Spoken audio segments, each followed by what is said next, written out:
Olá, boa noite. Estamos chegando com mais uma edição do Esporte por Esporte aqui na Santa Cecília TV. Semana de Libertadores da América. Daqui a 2 dias saberemos quem será o campeão da América na temporada 2020, que terminará agora em 2021. O Santos chega à sua 5ª final de Libertadores, tentando o 4º título, enquanto do outro lado o Palmeiras, que já fez algumas finais de Libertadores, chega para tentar o seu 2º título. Vamos trazer as informações, as imagens dos treinamentos do Santos hoje no Rio de Janeiro. Vamos trazer também os gols da rodada. O Flamengo venceu o Grêmio por 4-2 lá no Rio Grande do Sul e está na cola do Internacional na luta pelo título brasileiro. Já o Corinthians perdeu de novo. Nos últimos 10 dias o Corinthians perdeu 3 jogos e venceu apenas um. Venceu o Sport Clube do Recife, que também briga contra o rebaixamento. A coisa não está nada boa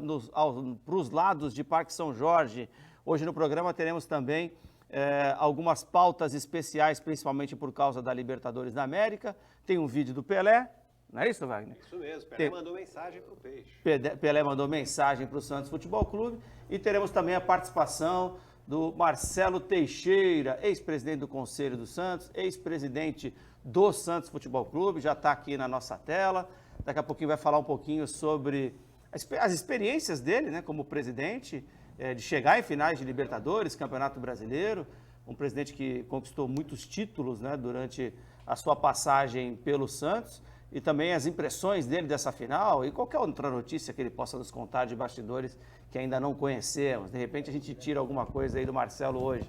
No programa teremos as participações do Rale Rodrigues, lá na nossa ponta esquerda, nosso cometa de informações. Saiu até na tribuna, hein, Cometinha? Verdade.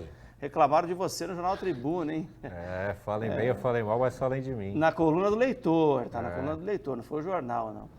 Também temos aqui no nosso estúdio hoje Vladimir Matos participando do programa e também desobedecendo uma regra aqui, o Vladimir, hein? Baixei uma regra que essa semana ninguém poderia vir de verde. E o Vladimir e o nosso Wagner Frederico, que eu já apresentei aqui, tá certo? Estou compensando aqui de preto. Tá de preto, né? Então tá certo. Vamos dar boa noite, então, ao presidente Marcelo Teixeira. Tudo bem, Marcelo? Como é que vai? Graças a Deus. Boa noite, Léo. Boa noite, Frederico Wagner, ao nosso Harley, ao Vladimir, à nossa produção, a todos os telespectadores do Esporte por Esporte. É um prazer, mais uma vez, participar junto com vocês nessa programação esportiva e numa semana importante, uma semana decisiva para o Santos, para o futebol brasileiro, uma final histórica envolvendo 2 equipes tão tradicionais do esporte mundial e no Maracanã, que é um palco sagrado, é um palco importante e acho que temos tudo, né, para ter uma conquista, mais uma, né, o tetracampeonato, que seria o primeiro clube brasileiro a estar registrando uma conquista tão importante como essa. Seria espetacular e acho que até com o tempo, né, as equipes brasileiras vão acabar chegando, né, nos recordistas de títulos, que são argentinos, que davam muito mais ênfase à Libertadores da América lá nos anos 80, 70, 60, quando era difícil jogar lá fora do Brasil, né? Agora, presidente, você vai estar presente no Maracanã?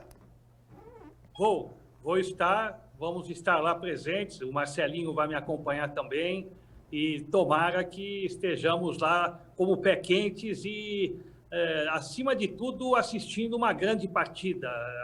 Assim queremos sempre, né, disputar jogos na técnica, no respeito, na disciplina, uma final brasileira num torneio intercontinental. Eu acho que é importantíssimo que Santos e Palmeiras façam e demonstrem aquilo que vem fazendo na própria Libertadores, que sempre com um futebol arte, um futebol aguerrido, né? Mas acima de tudo a técnica, né? Que o futebol brasileiro possa mais uma vez demonstrar, está credenciando um dos dois, que seja o Santos, tomara a Deus que seja, para mais uma vez uma disputa de um campeonato mundial. Estaremos lá no Maracanã.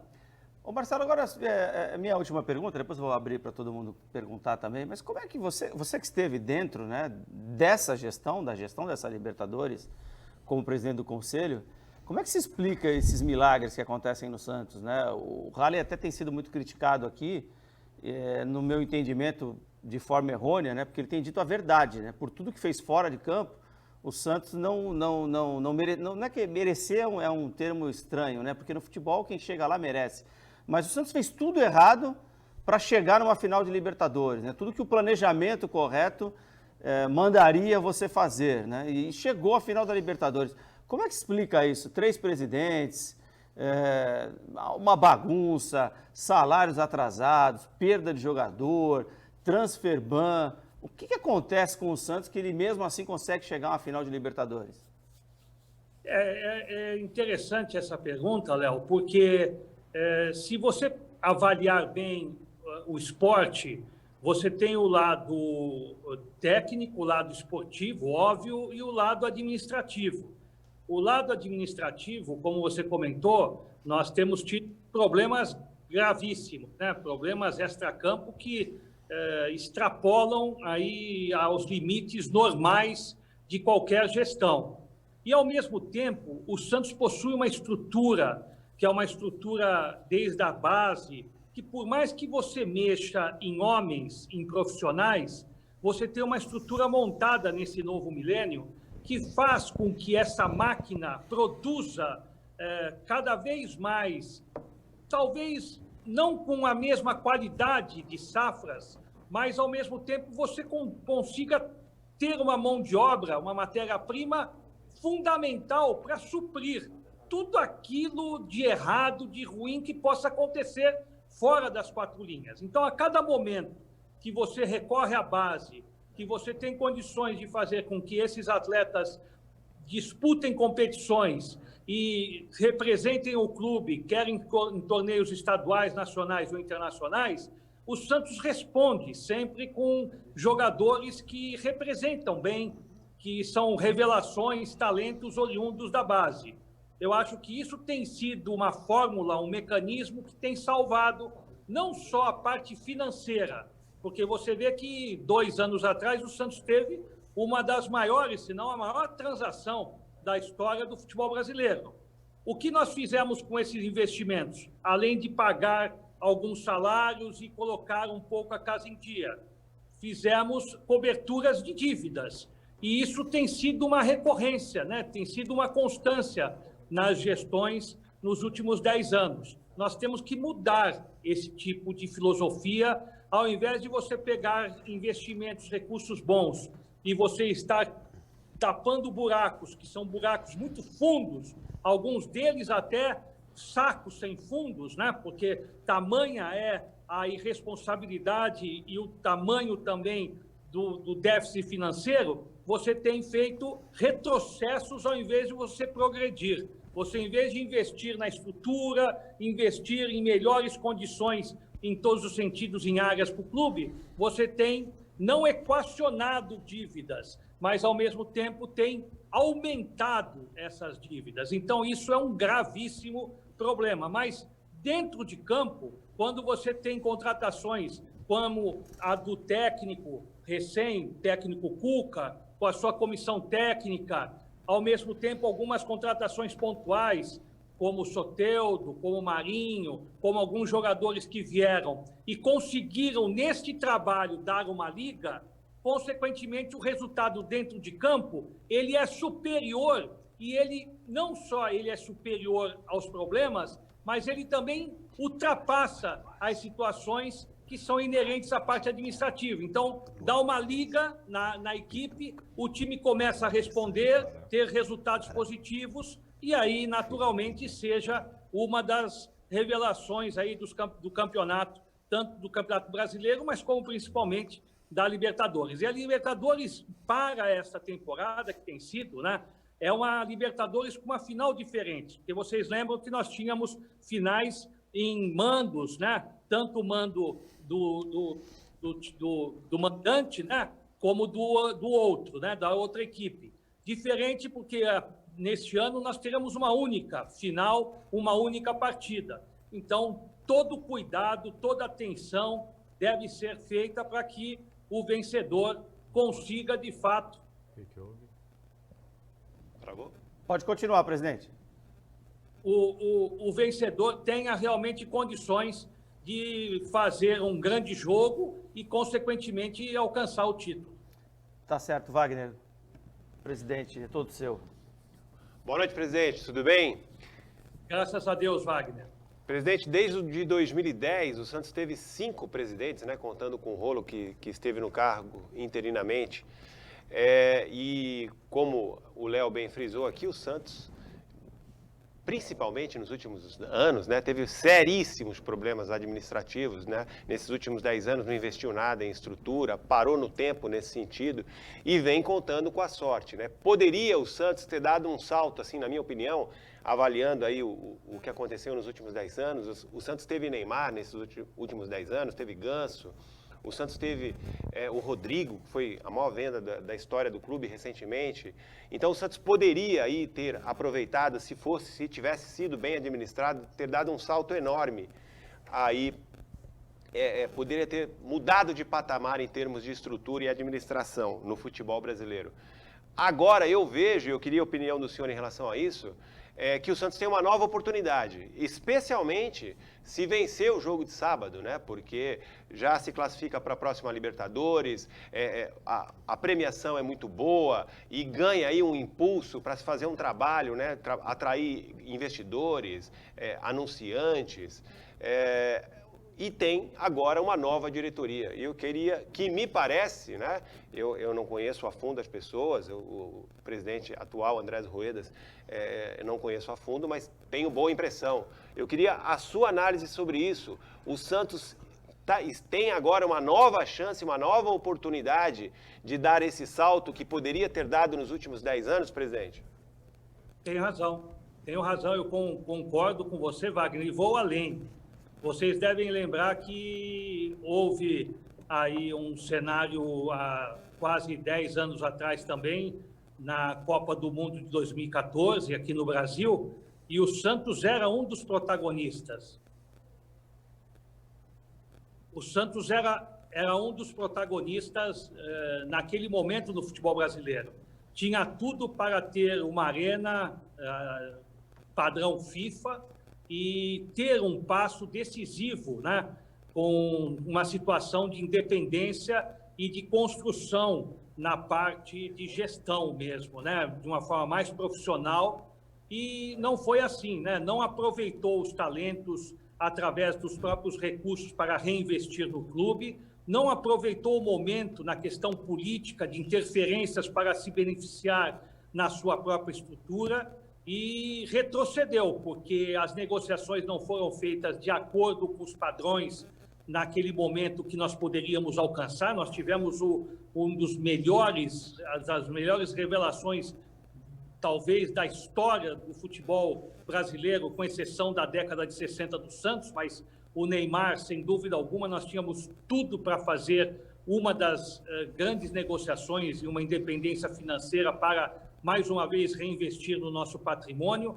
Então, nós tivemos uma série de equívocos e o pior, nós tivemos a falta da transparência e a credibilidade. Eu acho que o que tem afetado bastante ao clube é a credibilidade. Você atrair investidores, agregar marcas, trazer empresas, entidades para fazer parcerias e com essas parcerias crescer. Você veja o futebol feminino, um exemplo. Nós tínhamos naquela oportunidade parceiros que possibilitaram você trazer uma Marta, uma Cristiane, alcançar um título de Libertadores da América, quando o Santos não punha um centavo quase diante dos parceiros que nós tínhamos. Então, isso chama-se um projeto onde você consiga, de fato, da sua gestão, fazer com que o mercado entenda esta filosofia e consiga investir nos seus projetos, o que não tem acontecido. O Santos tem tido uma dificuldade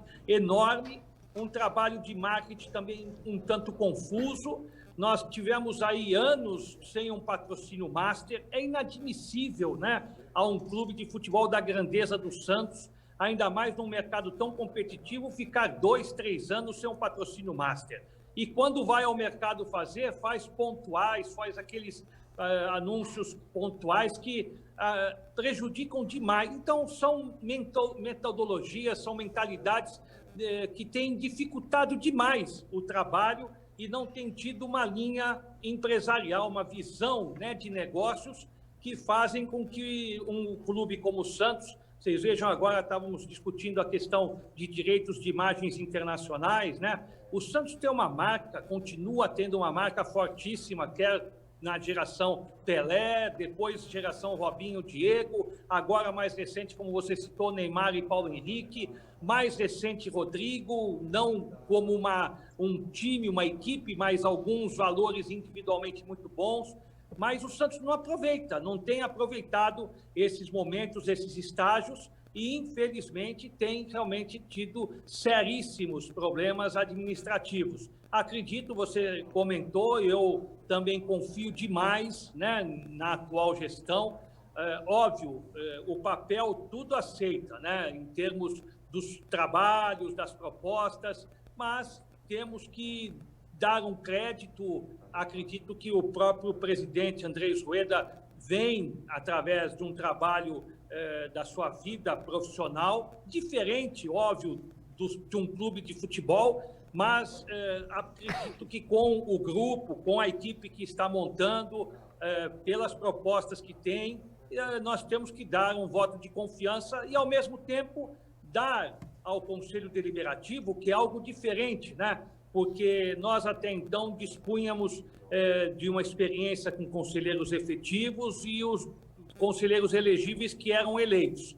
Com esse estatuto, né, geralmente as pessoas, os grupos não acreditavam, né, que do número 100, 120 em diante, conselheiros pudessem assumir as suas cadeiras, porque seriam divididas essas cadeiras com outros grupos que pudessem também atingir um número mínimo de 20%. Então, é um conselho deliberativo muito diferente. Nós tivemos a oportunidade de participar de 2 reuniões e notamos, né, que há uma grande vontade, boas intenções, mas são pessoas que geralmente não conhecem, né, o clube. Então, exigirá de todos nós um apoio, né, e esse conselho, acima de tudo, continue, apesar de todos terem apoiado e fazerem parte da chapa do presidente Andrés Rueda, mas, acima de tudo, todos têm que ter uma independência, uma participação decisiva de fiscalização, de apoio, mas, acima de tudo, de fiscalização, para que o clube mantenha no seu egrégio Conselho Deliberativo uma força de um poder independente que, obviamente, sempre esteja ao lado do Executivo, mas neste ano, de fato, neste triênio, né, no caso, será diferente, né? Um conselho e uma própria gestão, onde praticamente estão quase todos eleitos por uma mesma e única chapa. Vamos à pergunta agora do Vladimir Matos. Boa noite, Vladimir. Faça a sua pergunta ao presidente. Boa noite, presidente. Estou acostumado a chamar o Marcelo de presidente, do conselho, da diretoria. Quem é presidente sempre será uma vez presidente, sempre presidente, né? Presidente, eu acho que faltando menos de 48 horas para a partida, essa finalíssima, né? Super importante para a história do Santos. Vou deixar a política de lado do Santos e vou falar com o Marcelo, torcedor. Ainda tem o friozinho na barriga? E qual é o seu palpite para o jogo? Marcelo, torcedor. Vladimir, eu fico numa expectativa, né? Eu tenho certeza que você também, todos os santistas ficam, né, nessa ansiedade, talvez até maiores do que, a ansiedade maior do que talvez se eu estivesse naquela cadeira, né? Porque quando você esteja sentado ou assumindo algum compromisso na parte administrativa ou mesmo do legislativo, como foi recentemente, você fica envolvido com tanta coisa, né, que as coisas acabam acontecendo e você... Agora, a parte como torcedor que você citou, é uma ansiedade, é um frio na voz, vai chegando o tempo e a gente não vê a hora, né, da bola rolar, né, de a gente ver esse jogo acontecendo e, lógico, numa preocupação, porque você tem um adversário também muito forte, né, um adversário acostumado com essas decisões, mas o Santos eu acho que está preparado. Me preocupou um pouco, eu confesso, Vladimir, né, e todos da mesa, os os telespectadores Esporte por Esporte, me preocupou um pouquinho essas 2 últimas semanas, né? Não por causa dos resultados em si do Campeonato Brasileiro, não por isso. Eu notei assim, não sei se vocês também, por mais que o foco esteja, e a gente sabe disso, esteja na final da Libertadores, mas eu percebi, né, os jogadores assim um tanto diferentes, né, no jogo principalmente do Goiás. Não gostei da postura de alguns jogadores assim decisivos do clube, mas eu acho que tudo isso deve ter sido corrigido pela diretoria, pelo Quaresma, no caso, que está também muito à frente, representando o comitê de gestão e junto com a comissão técnica do clube. O Cuca tem uma experiência muito grande, muito forte, diferente das passagens anteriores, não há essa comparação do que ele fez em 2013. É um campeonato totalmente atípico, são 2 camisas totalmente diferentes, finais, é uma final atípica, né, de 2 clubes brasileiros. Então, eu acredito que exigirá de todos nós, né, de todos que estejam lá mais diretamente ligados, nós, torcedores, mantemos esse frio na barriga. Obviamente, eles também, mas tem que haver uma concentração máxima. Vocês devem lembrar 2003, né? O 2003 foi algo assim bem interessante, porque o Santos veio na decisão, né? Nós tivemos vitórias, nós chegamos invictos, né? Na final contra o Boca, nós só tivemos vitórias, né? Não tivemos uma única derrota naquele campeonato da Libertadores de 2003. Isso aí foram pontos impressionantes que o Santos alcançou, com vitórias expressivas, apresentações maravilhosas, os adversários fora de casa, as torcidas aplaudindo o Santos. Parecia mesmo aquele Santos da década de 60, quando os adversários se rendiam à camisa branca e à nossa listrada. Então, chegamos na final, o Leão, né, de uma forma assim, como aquele grupo, querendo atacar, né, o adversário na Bomboneira. Infelizmente, mesmo pressionando, mesmo dominando o jogo, perdemos de 2-0 lá. Então, são detalhes, né, de um jogo, de uma final, que nós não podemos ter nenhum descuido. Tem que haver um estudo, tem que haver todo um planejamento para que tudo realmente saia de acordo com as expectativas, né? Eu acho que o Maracanã é um palco ideal para o Santos. A cidade do Rio de Janeiro igualmente, né, abraça o Santos, tem uma espiritualidade ali no Rio com o Santos, há uma sinergia incrível, né? O Santos, que já jogou tanto, já decidiu tantos campeonatos, eu acho que não poderia ser melhor, né? A decisão no Rio de Janeiro, no Maracanã, numa competição internacional como a Libertadores. Eu acho que tem tudo para que o Santos faça um grande jogo e alcance uma vitória tão histórica, né, expressiva aí para a sua galeria de títulos. Halley, é a sua vez. Tudo bem, Léo? Grande abraço para você, para o Wagner, boa noite para o Vladimir, boa noite, presidente Marcelo. Presidente, eu tenho muita curiosidade como jornalista em saber os bastidores do futebol.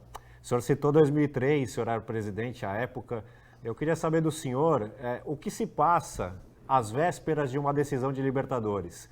Como é que foi para o senhor em 2003, aqueles 15 dias antes da decisão? Quais são as conversas que o presidente do Santos tem com a Confederação Sul-Americana de Futebol? Há conversas? Há direcionamento de arbitragem? Eu queria que o senhor pudesse falar para nós o que estaria se passando nesse momento com o atual presidente do Santos, o que está acontecendo nos bastidores, se o senhor puder nos dizer. É fundamental, Halley, porque se você não fizer esse trabalho, é um trabalho de estreitar relações com as entidades, você precisa conquistar o respeito, acima de tudo. Você não quer ser beneficiado, né? Mas, ao mesmo tempo, não pode ser prejudicado. Então, você precisa ter uma atenção, você precisa passar também ao grupo, aos atletas, principalmente, à comissão técnica, de que forma isso tem acontecido. Isso é muito importante, você dar detalhes do perfil da comissão, perfil da arbitragem, de que forma esses árbitros atuam, são árbitros argentinos, são árbitros com estilo de jogo, da maneira como eles vão apitar essa partida. Então, tudo isso, obviamente, são detalhes e são momentos importantíssimos que você não constrói 2, 3 dias antes do jogo. Você constrói isso ao longo deste trabalho. E se o Santos chegou exatamente até esse estágio, a decidir um campeonato de Libertadores, por mais que nós tenhamos tido problemas administrativos, relação extra-campo complicada, eu acredito que, acima de tudo, houve um trabalho onde, acima de tudo, a comissão de arbitragem, tanto em termos de CBF, como ao mesmo tempo da Conmebol, que é dirigida por um brasileiro, né? Nós sabemos disso, mas não acredito que fosse qualquer tipo, mesmo sendo brasileiro ou não, que fosse beneficiar para que se chegue a uma final de duas equipes nacionais. Não é isso que eu quero induzir, muito menos, muito pelo contrário. Mas eu acho que, primeiro, ambas as equipes demonstraram muita força técnica dentro de campo. O Santos enfrentou adversários também muito tradicionais, como o Boca, né, que tem uma influência, todas as equipes argentinas têm uma influência muito grande, né, ainda na Conmebol, nas confederações. Então, isso sempre preocupa. Não ganha jogo, porque quem ainda ganha jogo é o aspecto técnico, é o aspecto da força da equipe, como aconteceu com o Santos e Palmeiras. O Santos foi muito superior dentro de campo ao Grêmio, ao Boca, e conseguiu essa classificação através da determinação dos seus atletas e da força do seu grupo. Mas, naturalmente, faz parte um conjunto de fatores. E, dentre eles, a parte administrativa, a atuação do presidente, a atuação não só apenas da figura do presidente, mas da sua equipe de trabalho, elas são importantíssimas na questão da relação, quer na Federação Paulista, que terá uma participação também nessa partida decisiva, quer a CBF e, principalmente, junto à própria Conmebol. Então, isso é uma construção que é feita e, naturalmente, o Santos conseguiu fazer um trabalho para que pudesse chegar, que não dependesse apenas de um time de futebol com a força que tem.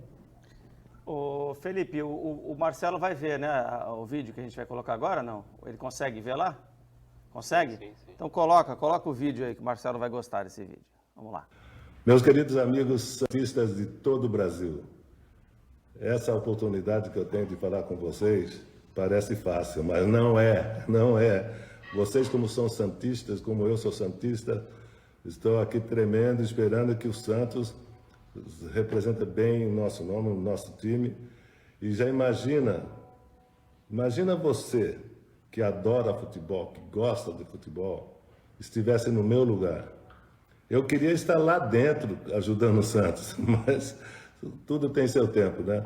Mas vamos torcer, vamos estar juntos e torcer para que o Santos traga mais esse campeonato para nós, mais essa vitória para nós, tá? Vamos lá, vamos juntos. Aí, Marcelo, Pelé queria estar em campo, hein? E que reforço, né, Léo? Seria um grande reforço, né? Seria fantástico, né? Acho que até hoje, se ficasse ali dentro da área, né, presidente, já faria alguma coisa a mais, né? Com certeza, né? Com certeza. Mas assim como o Pelé, teve também uma mensagem do Neymar, né? Que também acompanhamos aí, o Santa Portal deu aí para uma mensagem bonita, né? De um menino da Vila. Eu acho que toda a corrente, a força é muito grande, né? No sentido de que o Santos possa ter essa vibração, essa energia, essa positividade da torcida, né? Apesar de estarmos num momento de pandemia, tá uma coisa muito fria, né? Não tá uma coisa tão assim quente, né? Não poderia ser diferente, até porque as pessoas também ainda continuam sofrendo, as famílias muito preocupadas, dores, mortes, né? Então, é um momento delicado. Então, esses instantes, como o que o Santos está proporcionando a nós, é um momento, parece, de alívio, né? Diante de tanta coisa que tem acontecido, e agora o Santos chegando a uma final de campeonato. Então, ao mesmo tempo sendo um alívio, assim, de uma esperança, de uma expectativa, dá um ânimo, dá uma força para nós, no sentido de que a gente torça e alcance essa vitória que, para nós santistas, seria muito, muito importante para a nossa história. Legal, Marcelo. A gente até trouxe o seu depoimento hoje pensando nisso mesmo, né? Um presidente que passou uma final de Libertadores, que foi campeão brasileiro, campeão paulista, e que tem muita experiência para dar ao clube, que teve um papel muito importante também nessa última eleição, né, no impeachment, que foi vontade do sócio do Santos, evidentemente, mas em organizar aquilo tudo, organizar a eleição com voto à distância, que era um sonho de todo torcedor santista, para que você desse depoimento, né, legal sobre a final. Vou te pedir aqui que você me diga quanto vai ser o jogo e quem vai fazer os gols. Naquele sonho assim, né? Pô, sonhei hoje que o Santos vai ganhar 2-0, 2 gols do Marinho, não sei. Um gol do Soteldo, um gol do Caio Jorge, um gol do Lucas Veríssimo, para ele ir embora em alta, não sei. E agradecer a tua presença aqui também. Obrigado, Marcelo. Eu que agradeço, Léo. Eu ainda não sonhei. Eu vou sonhar hoje e amanhã eu escrevo para vocês. Tomara que eu tenha aí os nossos espíritos iluminados aí consigam, dentre eles, o Manduca, né? O Manduca está lá em cima, com certeza, com toda a nossa clã de alvinegros, juntos aí na expectativa desse jogo de sábado. Aqueles que estejam já, que partiram, aqueles que estão entre nós, todos farão realmente um pensamento positivo aí para o Santos alcançar essa grande vitória. Eu não tenho ainda não tenho essa bola de cristal aí para ver quem palpite, são presidente, só o palpite. Arqueiros, qual será o placar, ainda não tenho. Mas se eu conseguir, pode ter certeza que eu vou escrever para o Esporte por Esportes, escrevo para vocês e vocês com certeza darão esse prognóstico aí de um resultado para sábado. Legal, Marcelo. Obrigado. Obrigado pela participação. Muito legal, muito interessante. Eu vou fazer um break daqui a pouquinho. Ele está na linha também, não? Dorival? Ainda não? Daqui a pouco a gente vai receber aqui o Dorival Júnior. Ele estava na linha, deve ter acontecido algum problema tecnológico. Daqui a pouco o Dorival Júnior vem falar com a gente. Obrigado pela participação, Marcelo. Obrigado. Boa noite. Eu que agradeço. Um abraço a vocês. Boa noite. Valeu.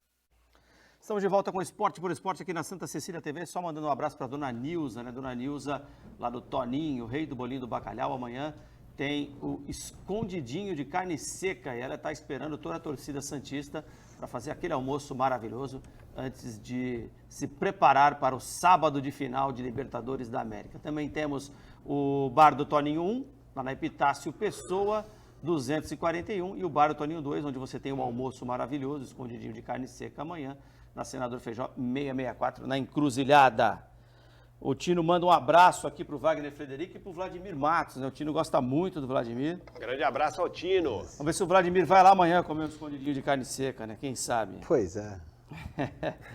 Nós estamos recebendo mais um grande convidado que participou muito ativamente da história recente, principalmente do Santos Futebol Clube, o técnico de futebol Dorival Júnior. Coloca na tela aí, Dorival.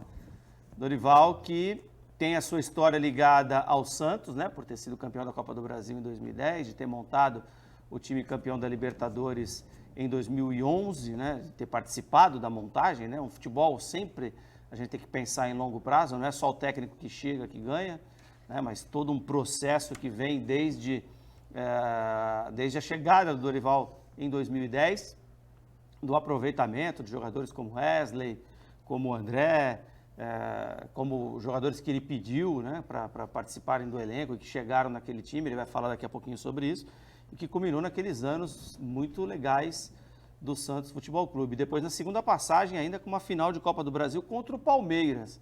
E o Dorival também, obviamente, tem a sua vida, a sua carreira ligada ao Palmeiras, até pelo tio também, e outros detalhes que nós vamos abordar aqui. Boa noite, Dorival, tudo bem?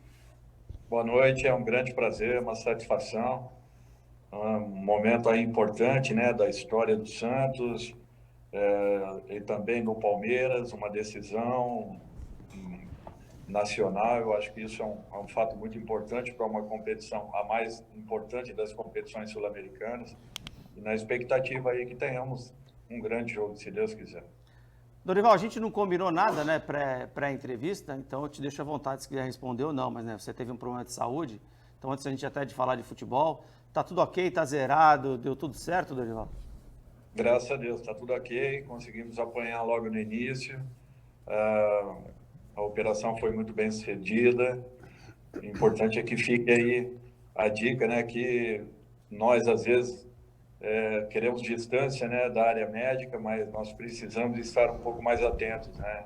Infelizmente, é uma doença que está fazendo parte aí, vem numa crescente muito grande. Hoje é a segunda, a exceção do câncer de pele, o câncer de próstata, é a segunda doença que mais leva os homens a óbito. Então, nós temos que ter muita atenção com isso e, principalmente, fazermos os nossos exames de rotina aí. Para mim, foi importante esse momento, porque foi logo no início e eu tive condições de tratá-lo e, graças a Deus, a cada novo exame de sangue é uma expectativa nova. Já são quase que mais de um ano aí, 1 ano e 2 meses, e graças a Deus até agora está tudo tranquilo. Muito legal, que bom, Dorival, que bom. E não vai voltar mais. Ô, Wagner, quer fazer uma pergunta para o Dorival? Quero, claro que quero. Boa noite, Dorival, tudo bem? Boa noite, prazer revê-lo. Dorival, você tem história no Santos, né, como treinador, história no Palmeiras, então eu imagino que você tenha carinho pelas duas equipes, mas eu quero fazer uma pergunta ao treinador, não ao torcedor, nem sei para quem você vai torcer, mas eu quero saber do treinador Dorival Júnior. Não fique em cima do muro, hein? Quem é favorito nesse duelo? E se você fosse o técnico do Santos, como você armaria esse time para enfrentar o Palmeiras? Eu vou começar pela segunda, tá? Eu armaria da mesma forma que o Cuca vai estar armando aqui no sábado. Amanhã, né, praticamente. O que eu vejo é assim, olha, primeiro, é um clássico regional, duas equipes que se conhecem muito bem. Só aí já não existiria um favoritismo. Independente de uma equipe, de repente, viver um momento melhor ou não nas competições que estejam atuando. Um outro aspecto que eu acho importante, uma partida só. De repente, uma equipe pode vir a estar melhor do que a outra ao longo dos 90 minutos. Erra um lance, uma bola parada, uma falha qualquer, uma saída de bola mal feita e, de repente, toma-se o gol. Então, assim, é muito difícil, muito complicado você tentar imaginar aquilo que possa acontecer. Eu espero que seja um grande jogo, um grande espetáculo. Tenho grandes amigos no Santos, tenho grandes amigos no Palmeiras, e eu torço para que seja uma decisão à brasileira, realmente. Um jogo muito bem jogado, acima de tudo, com qualidade, e que vença a melhor equipe. Fica muito difícil para a gente, às vezes, falar alguma coisa de uma ou de outra, não estando dentro do trabalho, não estando acompanhando tudo que esteja acontecendo. Tá certo. Estamos recebendo o técnico Dorival Júnior, que neste momento não está trabalhando, né? Mas provavelmente daqui a pouco ele vai contar qual o futuro dele em 2021, se já tem alguma coisa acertada ou não. Eu acho que o Dorival, vou até perguntar isso depois para ele, né? Ele deve ter um desapontamento, vamos dizer assim, por não ter continuado o trabalho dele no Flamengo, que foi muito bom quando ele pegou na transição, né? E daquele trabalho do Palmeiras, porque ele pegou ali 2014, né, com um time que era terrível, com todo respeito aos jogadores, que eram individualmente até, alguns tinham qualidade e valor, e com 2015, quando chegou o dinheiro, não continuaram com o Dorival, mas daqui a pouco ele vai falar sobre isso. Vladimir Matos, boa noite, faça a sua pergunta. Boa noite, Dorival, uma satisfação enorme, acho, de todos nós, vê-lo com saúde acima de tudo, né? Que acho que é o mais importante, né? Dorival salvou o Palmeiras em 2014 do rebaixamento, né? Isso. E acabou não tendo continuidade com o Paulo Nobre. Dorival, você trabalhou no Santos também num momento conturbado, a questão das dívidas, pegou o Palmeiras também num momento conturbado, brigando para não ser rebaixado. Hoje, em termos de bastidores, diria que o Palmeiras tem um ambiente mais tranquilo do que o Santos, por conta do que vem acontecendo, e tenho certeza que você acompanhou esse momento. O que explica o Santos chegar numa final, apesar desse ambiente de bastidor, pela tua experiência? O que pode ter levado o que motivou essa equipe a chegar onde chegou? Vladimir, você sabe que o futebol, você não tem uma receita pronta. Você, de repente, você consegue tirar de um elenco algumas coisas que fazem com que a palavra superação, talvez ela chegue no limite dela. Por quê? Porque o Santos viveu nos bastidores muitos problemas. E foram problemas semelhantes, muito próximos assim, não com a profundidade que acabou acontecendo, daquilo que nós também tivemos em 2015, 16 e 17. Nós não tínhamos também tranquilidade a todo momento. Graças a Deus, o presidente Roma, ele blindava e nós ficávamos muito bem fechados no centro de treinamento, não recebíamos os problemas que a Vila, infelizmente, tinha, e nós conseguimos, com isso, fazer com que o trabalho fosse sendo desenvolvido. Eu penso que isso deva ter acontecido esse ano também com o Santos. Eu me lembro, na abertura do Campeonato Brasileiro, que muitos comentaristas colocavam o Santos como a quinta força do futebol paulista. Quinta força do futebol paulista, e de repente o Santos, em momento nenhum, teve dificuldades ao longo do Campeonato Brasileiro, fez uma competição de altíssimo nível. Logicamente que nos momentos em que teve necessidade de fazer uma opção por uma equipe alternativa, em razão de ainda não ter um elenco fortalecido, mais um grande time, acabou tendo algumas dificuldades, mas mesmo assim fez uma campanha muito regular. E o Santos chega ao final de uma competição como brasileiro, sabendo que teve uma entrega, que ainda pode acontecer algo além daquilo que foi entregue até então, e principalmente culminando aí com uma final de uma Libertadores, onde eu falei na pergunta anterior que tudo pode acontecer, uma partida só, um clássico regional, equipes que se conhecem, se respeitam, equipes que fizeram por merecer estarem onde estão. Então, eu acho que esse é o caminho do Santos. O Santos, sempre que teve dificuldades, conseguiu sair dessas dificuldades muito forte. É interessante isso. Olha, naquele período mesmo, nós chegamos em 15, a equipe estava na zona de rebaixamento, e o Marcelo tinha acabado de ser campeão paulista com o Santos. E aquela equipe reagiu de tal forma que fomos à final da Copa do Brasil com o Palmeiras, perdendo nos pênaltis. Ganhamos o campeonato regional no ano seguinte, e mesmo tendo três jogadores que foram para a seleção olímpica, não é? Gabriel, Zeca e Thiago Maia, por quase 70 dias afastados, em plena competição. 3 jogadores que foram para a seleção brasileira que jogou a Copa América Centenária nos Estados Unidos, quase 45 dias.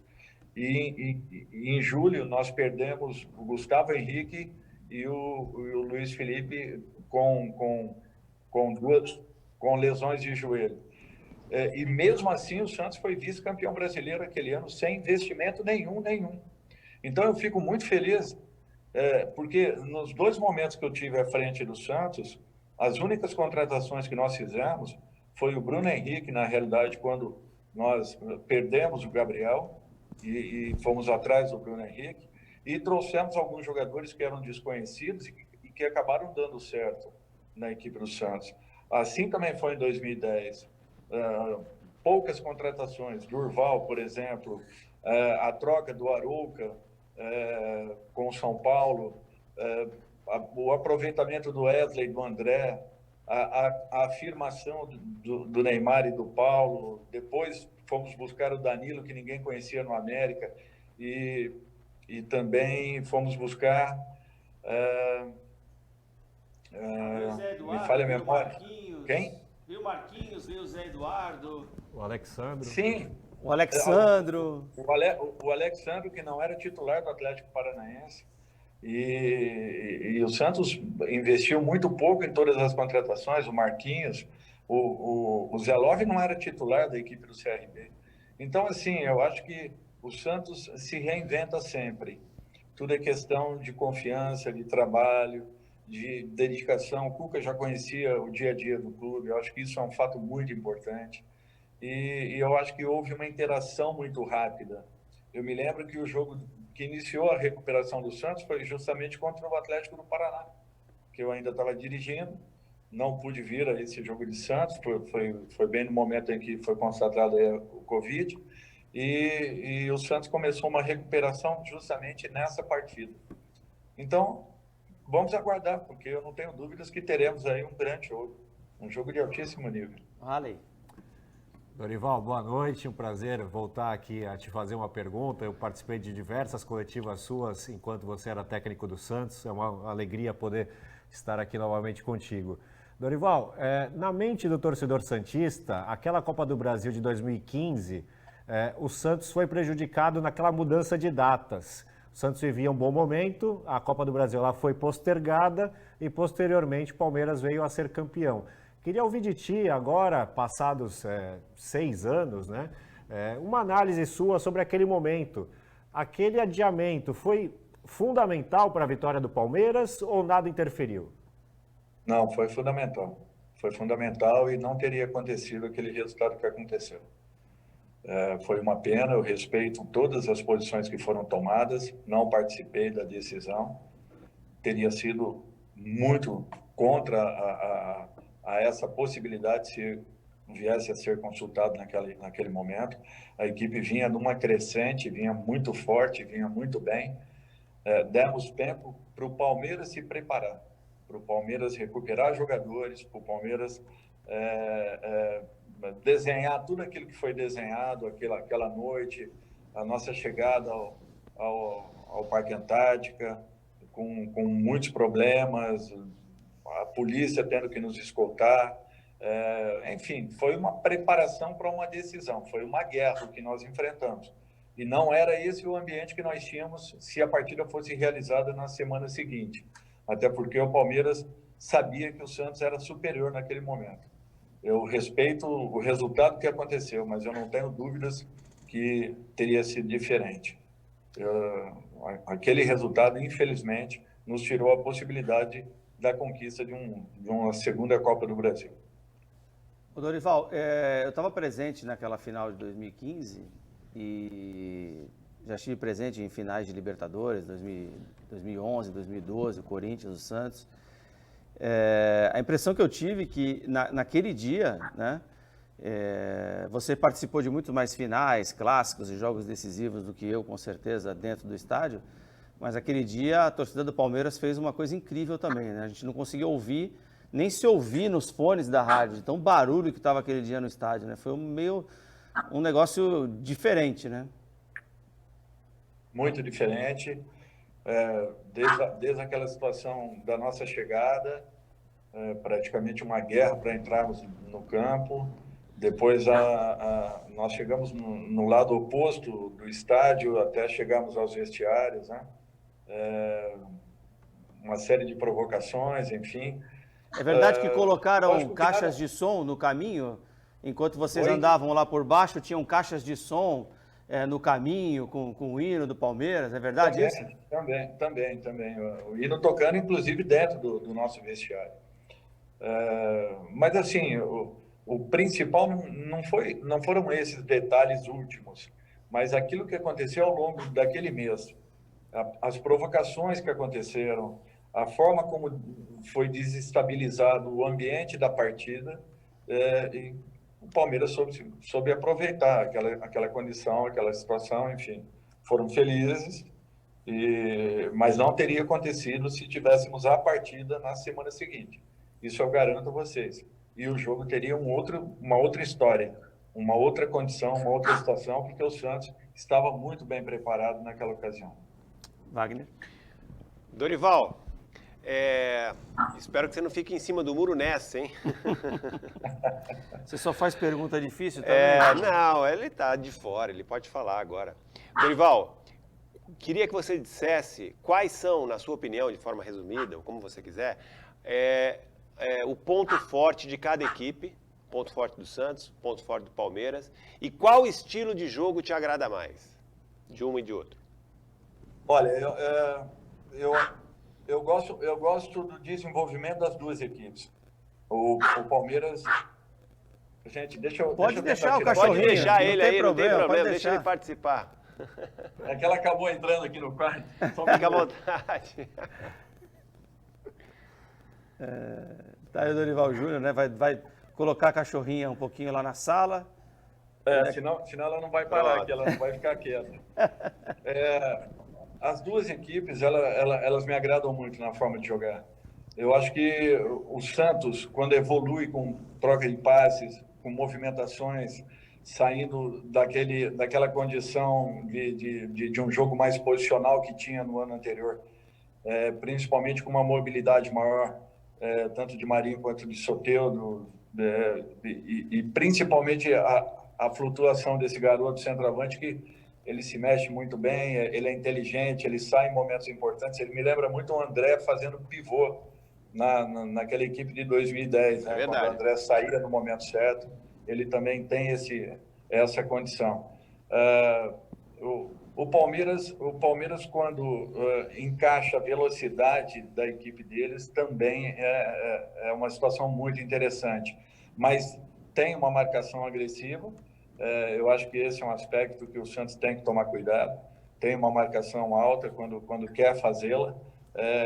Tem jogadores de movimentação, de troca de passe, de infiltração, principalmente quando acontecem as triangulações pelos lados do campo. Existe sempre a presença de um meia puxando a atenção, entrando entre laterais e zagueiros, o que cria uma situação muito desconfortável para quem marca e abre muitas possibilidades de uma definição. Mas, assim, de um modo geral, são equipes que o jogo de uma encaixa com o da outra. É interessante isso. Eu acho que, em razão desse aspecto, é que nós teremos um jogo muito dinâmico, na minha concepção. Eu acredito que nós veremos uma decisão muito melhor do que as que aconteceram anteriormente, onde, de repente, uma equipe prevaleceu sobre a outra. Nós talvez tenhamos uma partida um pouquinho mais equilibrada. Ô Dorival, você, assim,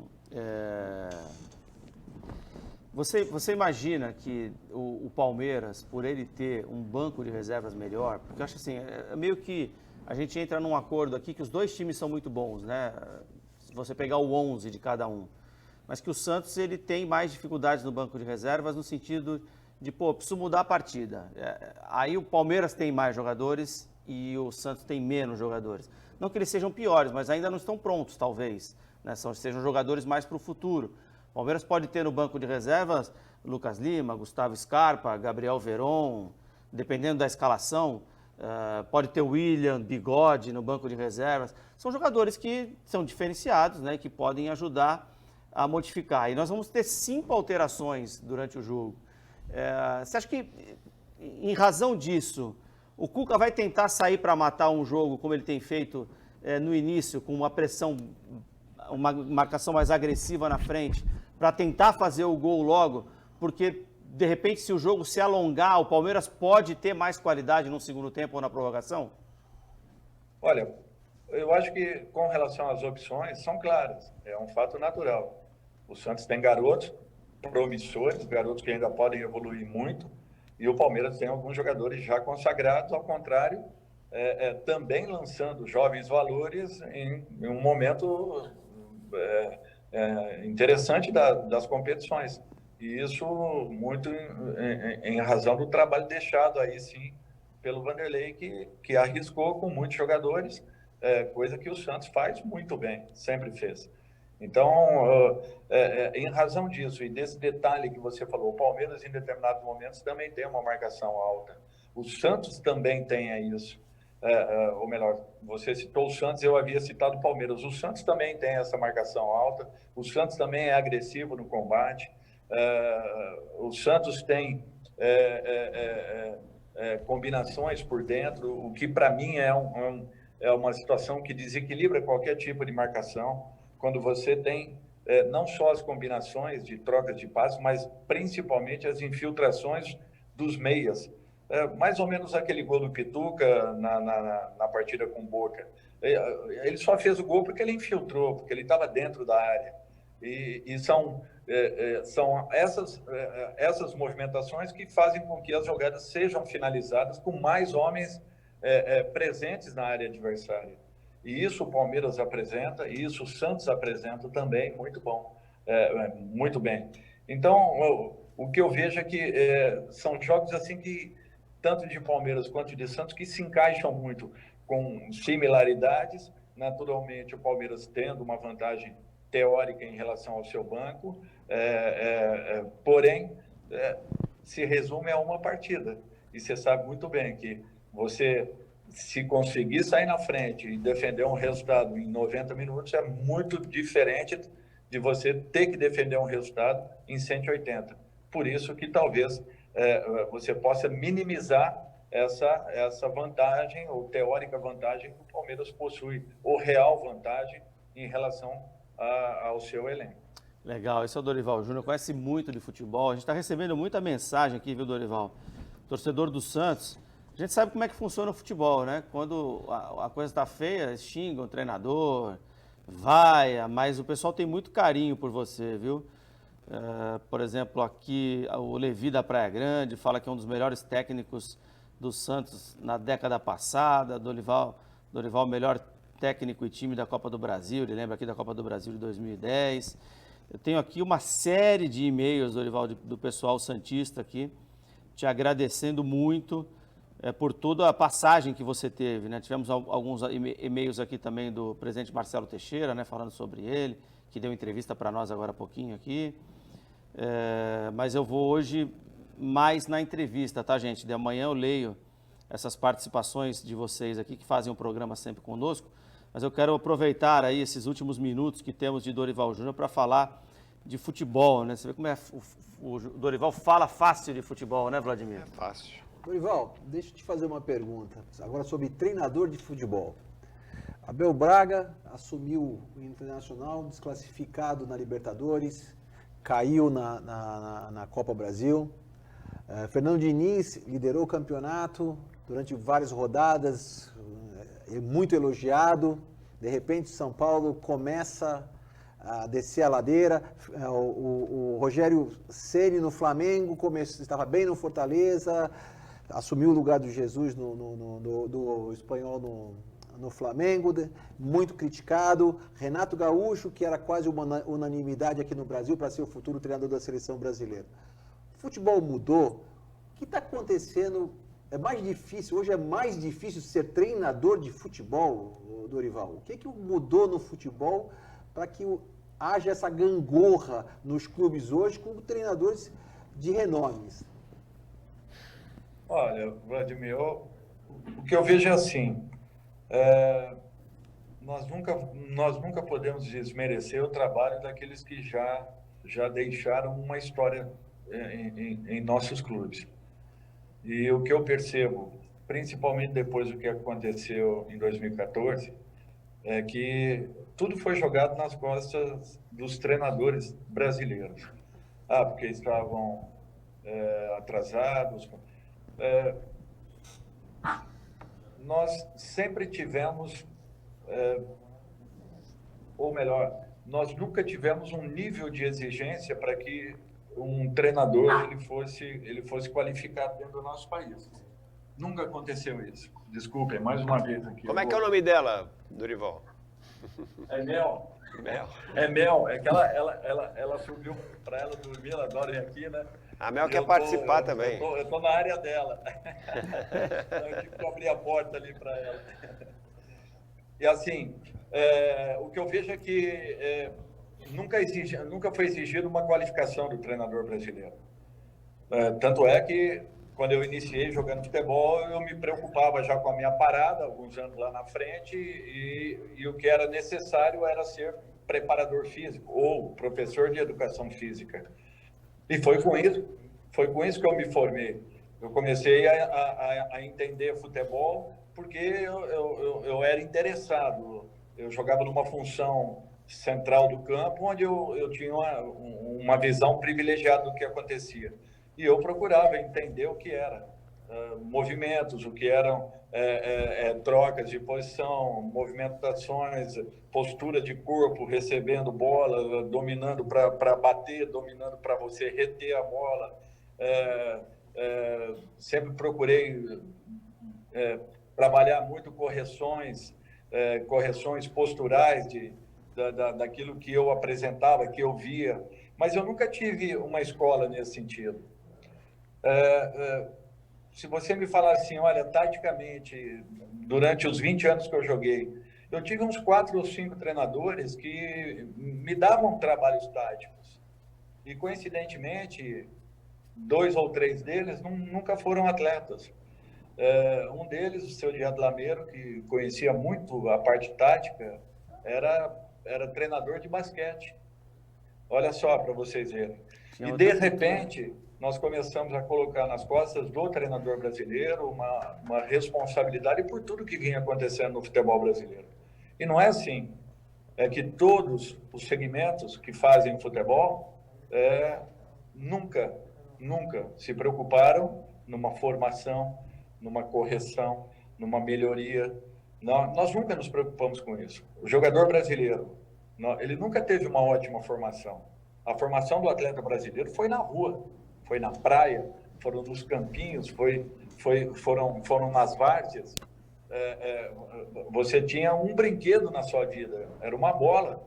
E essa bola, às vezes, era de meia, ou era de capotão, era de plástico. Você ficava quase que 24 horas com essa bola nos pés, nas mãos, brincando o dia todo. Então, a nossa formação, quando você ia para um clube, você melhorava ali 10%, 15% no máximo. Olhe lá. E olha que eu tive muitos treinadores, por quem sou muito, muito grato, porque eles abriram um caminho importante a todos nós. E, de repente, nós passamos a questionar a condição do treinador brasileiro. Isso é uma condição mundial.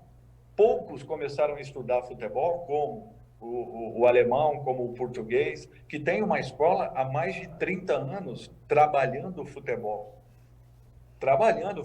Eles desenvolveram uma condição de estudo. A nossa CBF Academy, nós temos aí apenas 6 ou 7 anos de formação. Mesmo assim, porque a dona CBF viu que era uma ótima fonte de receitas. Porque em momento nenhum, nem CBF, nem federações davam importância ao desenvolvimento do futebol brasileiro. Muito bem, Dorival. Então, todos os segmentos ficaram parados. Nós todos ficamos parados, ficamos de mãos atadas, deixando as coisas acontecerem. Na contramão veio o voleibol. O voleibol brasileiro hoje foi para a Europa, viu o que acontecia, trouxe, adaptou aquilo que nós tínhamos de melhor e durante os últimos 20, 25 anos nós somos quase imbatíveis, tanto nas quadras quanto na areia. Então, eu acho que nós acabamos ficando para trás. E aí eu digo que a culpa é de todos nós que deixamos as coisas acontecerem. Eu vejo por esse lado, por isso que eu respeito muito o trabalho de quem já veio anterior à nossa presença, aqueles que já estavam quando eu iniciei, e essa garotada que vem chegando agora. Todos têm valor. Cada um está pegando o futebol em um determinado momento, mas não podem deixar de valorizar aquilo que um Abel, que um Vanderlei, que um Emerson Leão, que um Geninho, que um Formiga, enfim... não vou dizer, nem citar mais nomes, porque eu vou ser... Mas, assim, pessoas que nos deixaram um legado muito grande. Um legado sem terem noção e nem preparação para que pudessem deixar alguma coisa. Então, por isso que eu acho que é um caminho natural. Só que nós nos reinventamos e nós somos interessados em mudar. E nós estamos querendo mudar. Pode vir os treinadores estrangeiros, não tem problema não. Podem vir. Nós sempre tivemos essa competição de treinadores estrangeiros no país. E os que fizeram um ótimo trabalho agora foram Jesus, foi o Sampaoli, o ano passado no Santos, agora esse menino do Palmeiras, que também o Ricardo também está fazendo... Abel Ferreira. O Abel, desculpem, falei do Ricardo do Abel, que está fazendo também um ótimo trabalho, mas nós temos também grandes treinadores chegando. Olha o trabalho do Diniz. O Diniz, São Paulo, não teve uma contratação esse ano, a não ser uma troca do Luciano. O ano que eu estava no Santos, me desculpem, nós não conseguimos investir nada. E deixamos aí quase 300 milhões de vendas ao Santos. O ano passado, São Paulo também foi vice-campeão brasileiro, com um nível de quase 140 milhões de investimentos, ou eu estou errado? Não quer dizer nada, não quer dizer nada. Ele montou o time que ele podia montar e nós montamos o que nós podíamos montar. Eu só acho que os trabalhos, eles têm muita valia. O dia que o treinador brasileiro puder pegar um time e puder também investir, como poucos conseguem hoje, eu não tenho dúvidas que aí sim, se nós tivermos 5, 6, 7 treinadores no mesmo nível de investimentos, aí a gente vai poder dizer, poxa, existe uma diferença, esse treinador aqui é melhor do que aquele. Mas é fato isso, que é muito difícil uma análise quando você tem uma equipe com poder de contratação, contratando os melhores jogadores do futebol brasileiro, e numa outra equipe você não consegue fazê-lo, e de repente esse trabalho que o Santos está fazendo esse ano, um dos melhores trabalhos do ano para mim, Cuca, outro, o Guto Ferreira. Por quê? Com todos os problemas que tiveram e de repente fazem no ano que fizeram, Barbieri também, enaltecido, né? Barbieri também, né? Sem demérito ao trabalho daqueles que estão chegando nas decisões aí, nas finais, e que serão campeões. Mas o trabalho deles, em relação aos outros, não temos como comparar. Ao contrário, enaltecer, porque as dificuldades foram grandes e superaram tudo isso. Estamos recebendo o técnico Dorival Júnior. Infelizmente, nosso tempo estourou. Ainda tinha uma pergunta para o Halley, mas vai ficar para a próxima, Halley, senão a gente vai estourar o programa aqui. Dorival, obrigado pela participação, que você possa acompanhar aí da sua casa o jogo no sábado, né? Já falou aí que vai torcer para o melhor futebol, para que as equipes joguem bem, que seja um grande espetáculo. A gente agradece também a tua participação aqui no Esporte por Esporte. Obrigado, viu? Foi um prazer, um abraço a todos aí, uma pena que foi curto, mas é o que nós esperamos realmente, que tenhamos aí um grande jogo.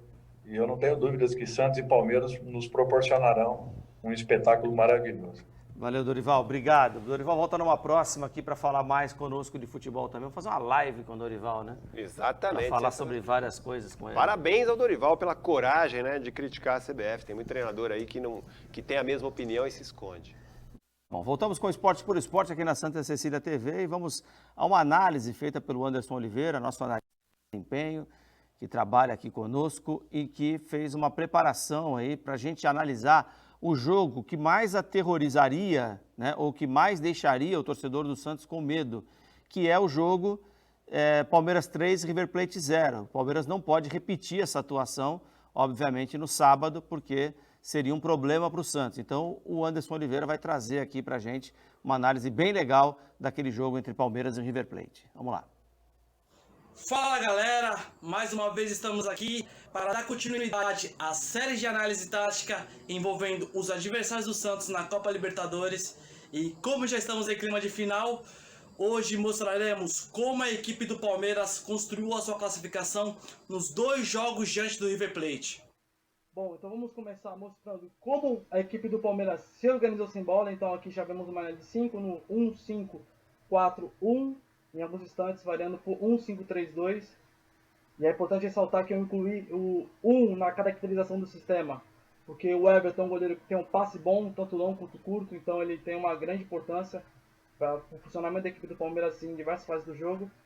Aí aqui vai o primeiro exemplo, em que a gente vai mostrar quais dinâmicas e comportamentos o Palmeiras utilizou para se defender bem e começar a construir a sua vantagem no jogo de ida da semifinal.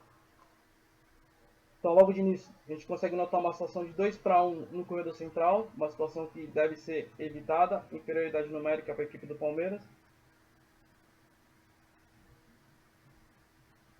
Sai a tabela, o Danilo tenta cortar a linha de passe para o Nath Fernandes e oferece espaço às costas.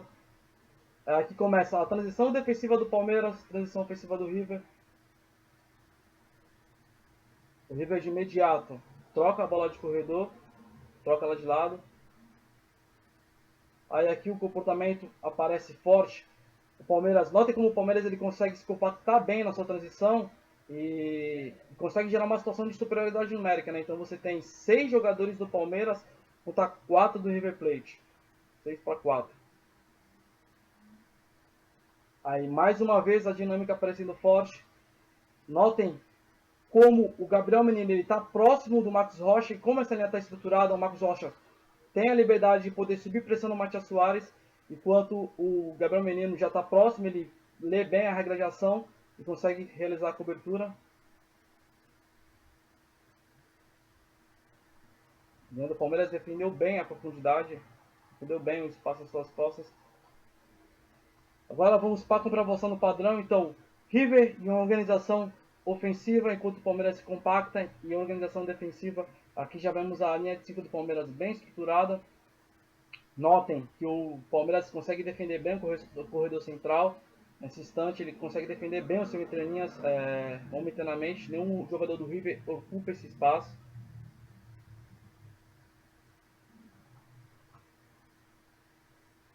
Aí aqui vai aparecer bem a dinâmica defensiva com os encaixes bem próximos e as coberturas bem ajustadas. Tanto no corredor em que se encontra a bola, quanto no corredor oposto, o Palmeiras consegue defender bem os corredores laterais. O River. E vamos terminar com o gol do Palmeiras, que apresentou em sua origem esses comportamentos que a gente citou, né? O Palmeiras conseguiu fazer um grande jogo, porque o técnico Abel Ferreira conseguiu implementar um bom sistema de encaixes e coberturas.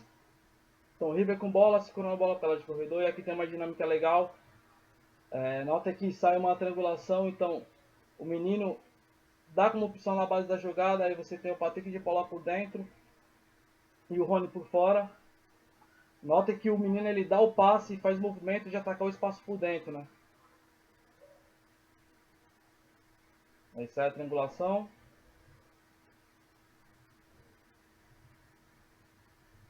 O Gabriel Menino vai para fora, vai para o corredor lateral por fora. Aí ele consegue receber a bola em condições de fazer o cruzamento. Sai o cruzamento, o Armani sai por baixo e rebate. Aí a bola sobra para o Rony, que tem a felicidade de marcar e garantir o primeiro gol da equipe do Palmeiras. Então, essas foram as dinâmicas que o Palmeiras usou para se defender e, consequentemente, construir a sua vantagem, explorando as vulnerabilidades do River Plate. Tá aí a análise do Anderson de Oliveira, mostrando, né, o Anderson Oliveira, mostrando o Palmeiras se defendendo no 5-4-1 na Argentina, né, muito marcação próxima aos jogadores do River, fazendo o River circular a bola em volta do Palmeiras, né, sem conseguir entrar, e quando roubava a bola, deu aquele último gol ali. Então, o Cuca certamente tem um relatório desse lá também, até mais extenso, evidentemente, para poder preparar o time, né, para o jogo contra o Palmeiras. Bom dia, pessoal. Moro na Espanha, acompanho vocês. Me formei em Santos e saí do Brasil faz muito tempo. Abraços de Madrid. Olha que legal. É tarde lá, hein? Ele mandou... São 3 ou 4 horas agora, né? 3 horas. Não, ele mandou de manhã. Não, a diferença, né? Ele mandou de manhã. Não é que assim, provavelmente ele viu o programa no nosso YouTube, sim, de manhã. Isso. Já mandou a mensagem no WhatsApp, porque lá no YouTube é o mesmo daqui, né? Então eu estou pedindo para mandar mensagem.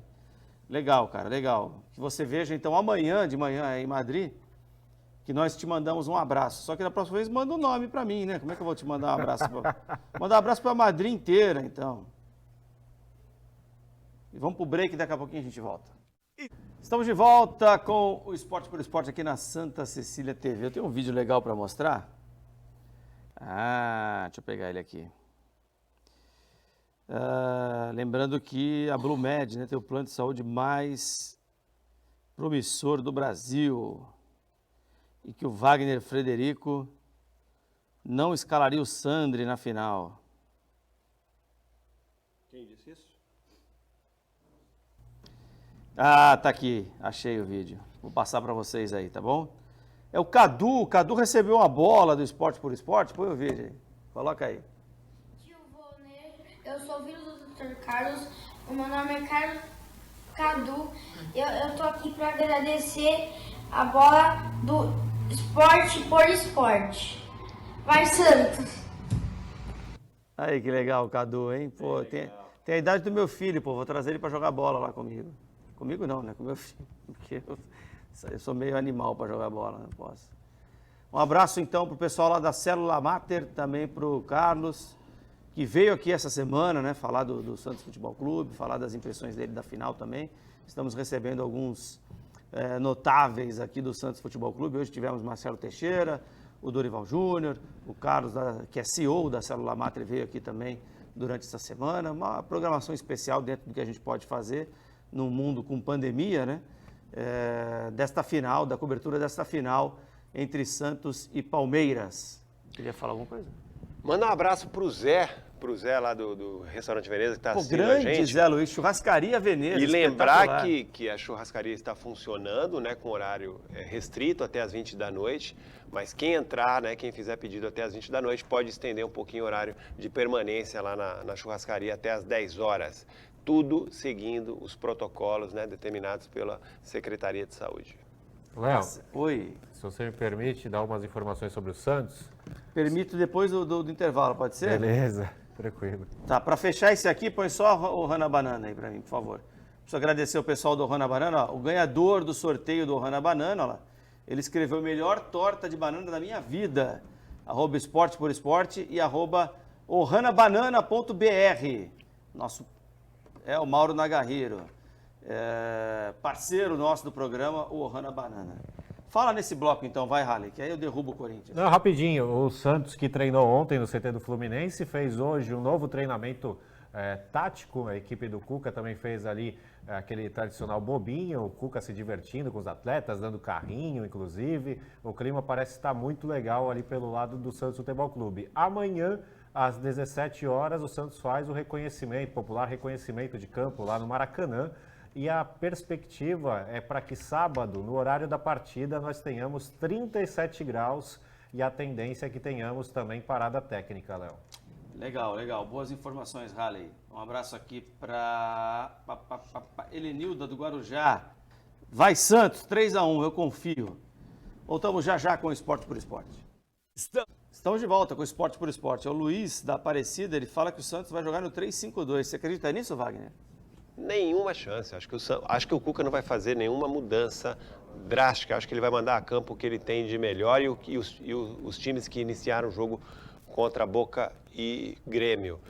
Lembrando que o Alisson, né, que contraiu o Covid, está voltando de Covid, já foi liberado, a Conmebol já aprovou a participação dele no jogo. Tá certo. Obrigado, Halley Rodrigues. Valeu, Léo. Grande abraço para você. A gente que vai para o Rio de Janeiro, eu vou tentar fazer o máximo de imagens possível do Santos saindo do hotel, se dirigindo até o Maracanã, para a gente trazer para a próxima semana aqui no Esporte por Esporte. Grande abraço. Pinta o cabelo de loiro, você tem o tamanho do Soteldo, e tu entra ali no cooler e vai. Que tamanho do Soteldo? Tá doido? Vladimir. Obrigado, Vladimir. Boa noite. Obrigado, boa noite, até a próxima quinta. Marcelo Juliano, 1-0 para o Santos, gol contra do Felipe Melo. Felipe Melo aos 44 do segundo tempo. Nós vamos comemorar comendo bolinho de pão de queijo. Pão de queijo do Maju. Do Maju, hein? Porque é o Marcelo Julião lá. Ô, Halley. Oi. Esqueci. Wagner, boa noite. Boa noite, até amanhã. Amanhã estaremos aqui e para falar muito dessa final fantástica de sábado. Acho que era importante, mas eu esqueci. Agora coloca pra gente aí, rapidinho, temos 2 minutos de programa, os gols de Bahia e Corinthians. Os gols do Bahia, né? Bahia. O Corinthians fez um só. 2-1 o jogo, né? 2-1 o jogo. Aos 20 minutos, o Corinthians faz um lançamento na área, bola sobra pro Gabriel, bateu pra fora. Depois, o Corinthians estava jogando bem, viu? Gangorra do Mancini está descendo. O Corinthians começou melhor, o Bahia fez 2 gols seguidos. Isso. Aí o Jô chegando, quase marcou o gol. Douglas Friedrich saiu do gol bem. Cássio completou 500 jogos hoje, né? 500 jogos com 2 perus, hein? Parabéns, Cássio. Aí sai mal e o gol do Gilberto, Gibagol. O segundo foi uma falha maior ainda. Mas aí também errou, né? Errou, não é peru. Aí foi falha. O segundo foi quase um peru mesmo. Embora estivesse bem perto dele. Foi bem pertinho. Até brinquei na rádio, né? Falei, só não chamo de peru porque estava muito perto. Tá aí o cruzamento que vem da direita do Arauz. Não, o Arauz vai cabecear e fazer o gol. Esse gol foi anulado, né? Só que o gol foi anulado por impedimento. O árbitro chegou a... O árbitro que hoje estava em cada trejeito. Aí, ó, Fábio Santos errou o passe. Só hoje? O Bahia saiu no contra-ataque.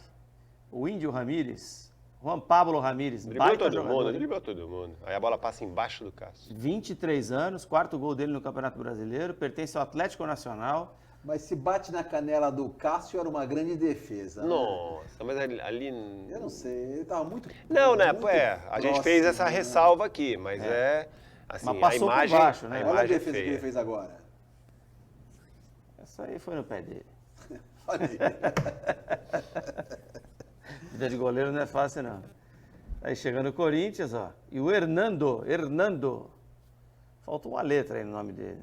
Hernando fez o corte. Você viu quem fez o corta-luz aí para essa O roubada? árbitro, né? Ricardo Marques Ribeiro. Que beleza. E olha, deu uma saltitada. Esse árbitro, eu acho que ele vai ganhar. Ele deve ser o árbitro mais enrolado do Campeonato Brasileiro. Como ele demora quando entra o VAR, né? É um pavão, Exatamente. né? É um pavão ele. E aí, ó, jogada do Gabriel Pereira, filho de Samir Carvalho, hein? Porque ele sempre falava pra mim, esse cara joga muito, velho. E olha que a jogada que ele fez, ó. Espetacular, 19 anos, da base do Corinthians. E o gol do Gabriel Giroto. O Cássio ainda fez essa defesa, mas o Corinthians perdeu. Gente, já despedi, todo mundo já se despediu, eu me despeço também. Obrigado, boa noite. Amanhã a gente volta com mais uma edição do Esporte por Esporte. Até lá, um abraço. A bola rola, leve e solta por aqui.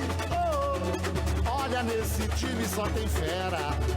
A equipe do Esporte por Esporte entra em cena e faz a festa da galera. A bola rola, leve e solta por aqui. Oh, olha, nesse time só tem fera.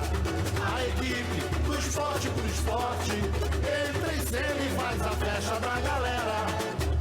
Aqui o compromisso é com a verdade, a nossa autenticidade vem da nossa independência. Por isso é que o Esporte por Esporte joga limpo, bate forte e é líder de audiência.